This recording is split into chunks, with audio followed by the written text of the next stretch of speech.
the people are what got us to this point. Inside Treasure Coast newspapers' falls off of it. Printing plant. I'm all in this room, yes. The hardworking men and women are always at it, surrounded by the equipment designed to bring you that fresh paper each and every day. I like working around all the equipment. Alan Medeiros started as a press worker decades ago. Right after high school. First in Vero Beach at the Indian River Press Journal. Still cranking away. Todd Mangan, a manager now, started at the Stuart News in 1984. So this is a picture from Stuart. I'm this guy. I had hair back then, so. Both Todd and Alan then moved to this Port St. Lucie facility in 2004, when all three Treasure Coast papers consolidated into this facility, part of that newspaper evolution. So many memories. Yeah, because the paper's still got to get out. Oh yeah, a lot of memories. Now that evolution has finally caught up to the press workers here in Port St. Lucie. We knew one day or another it was going to happen, but we didn't think it was going to happen this quick. Sunday, they will produce their last newspaper in this building. The reason that's happening is because of our digital focus. This industry and the way people consume news is increasingly digital. TC Palm executive editor Adam Neal says all three Treasure Coast papers will be printed in Broward County starting next week. As sad as it is for us to see this happening, the readers are really going to see no difference. Adam still expects those papers to be delivered on time. A little bittersweet still, just, but. Todd and Alan knew this day would eventually come. Call myself, retired or semi-retired. So many jobs out there right now that we should be able to find something. 46 full-time and 27 part-time workers are here. We are trying to take care of them as much as possible. The facility will shut down, but the hard work these men and women have put into these papers lives on forever. Paper's still gonna keep going. In Port St. Lucie, Alex Hagan, WPTV News Channel 5. As high school students, to that I say, no more. They channeled their grief and trauma. It stops right now. Into a movement. It was an event that changed me forever. Fight for your lives before it's someone else's job. A movement that would grab the nation's attention. 4 years later, those students are now scattered across the country.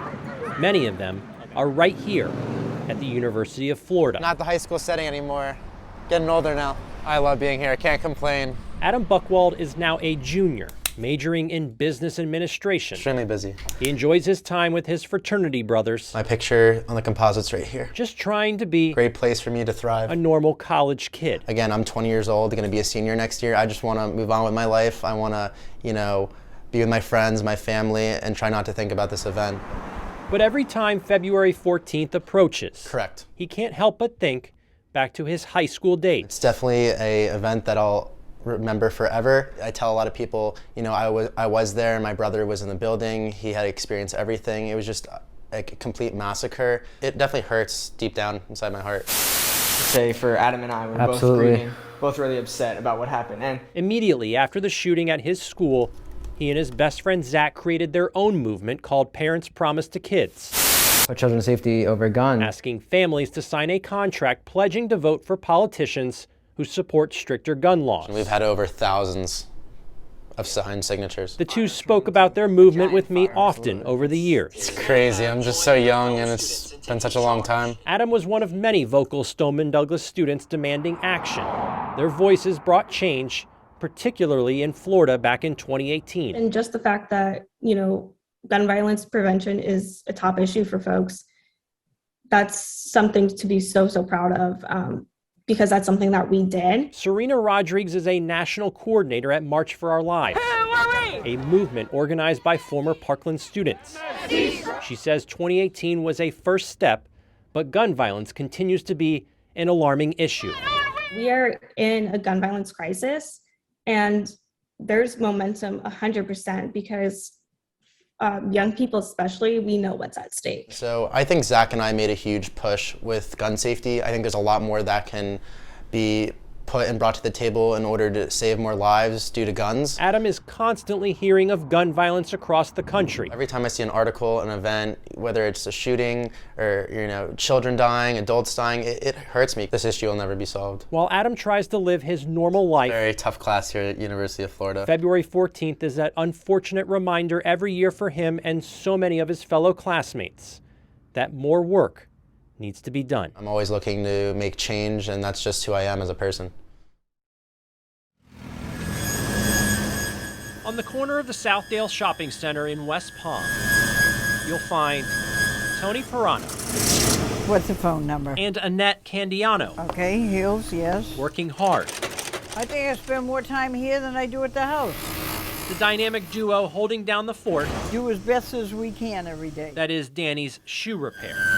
Nobody has a negative experience here. That family business, a community, You got it. grew to love. Thank you, honey. You have a good one. They've just been a constant. And it's the man behind the name. He was a soul saver because he saved everybody's souls. Danny Catalfumo, West Palm's longtime cobbler, who kept this place going. It was all about family and about my dad taking care of all of his customers. If it was broken, my dad would try to fix it. He created a family here. He's like a father to me. With Tony, Annette, and his customers.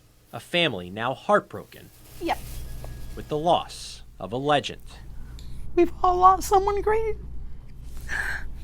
Nearly 60 years ago, Danny opened up this shop. If anything could be done to save something, he would save it. He's a pillar of the community. He was charitable in more ways than anybody can imagine, and a kind heart. Daughter Juliana grew up here. And so I was always here. So this was like in probably 65. Watching her dad fix any kind of shoe, boot, or purse. Dan the Cobbler, as some called him, could remember every customer's name. That's how smart his brain was. They should have put the brain in the Smithsonian. They send boxes and say, just fix them and send them back. But he is the shop. Danny died Monday.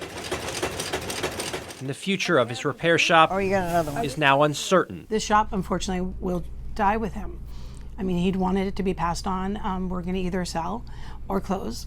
A decision will be made December 1st. Until that time, Annette and Tony will be here. Now there's Tony and I working. Trying to live up to the legend. That is Danny Catalfumo. There's nobody that could ever replace him. No matter what happens to his shoe repair shop, its name and its cobbler lives on forever in this community. It's like an institution. It'll be here for the next 50 years, regardless what happens. In West Palm Beach. People always talk about my dad. Alex Hagan, WPTV, News Channel 5.